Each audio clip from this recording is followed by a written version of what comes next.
নমস্কার, আজ আলু ক্যাপসিকামের রেসিপি আপনাদের সঙ্গে শেয়ার করছি।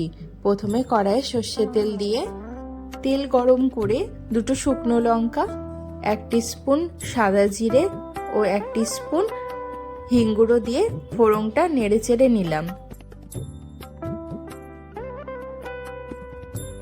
এরপর ডুমো ডুমো করে কাটা আলুর পিসগুলো তেলে ছেড়ে দিলাম, দিয়ে এবার লাল লাল করে একটু ভেজে নেব।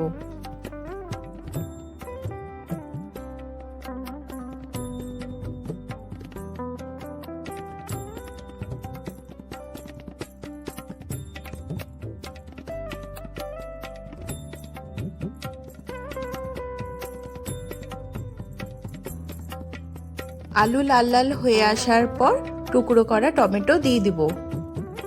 এরপর পরিমাণ মতন লবণ দিব, দিয়ে একটু ভালো করে নেড়ে চেড়ে নেব।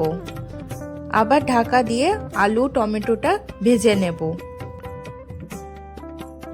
এরপর আদা লঙ্কা ধনে বাটা দিব, নেড়ে চেড়ে পরিমাণ মতন হলুদ গুঁড়ো ও কাশ্মীরি লঙ্কার গুঁড়ো দিয়ে ভালো করে মশলাটা কষিয়ে নিতে হবে।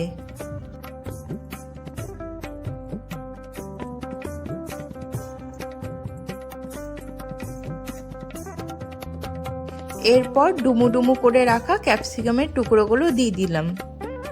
এবার নেড়ে চেড়ে ঢাকা চাপা দিয়ে রান্না হতে দেব।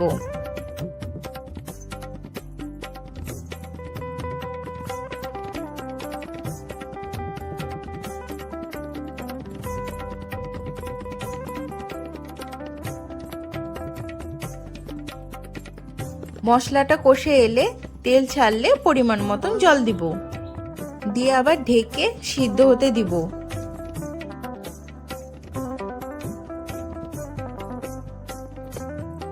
সিদ্ধ হয়ে এলে নামাবার আগে ধনেপাতা কুচি ও আমচুর গুঁড়ো দিয়ে নামিয়ে পরিবেশন করব।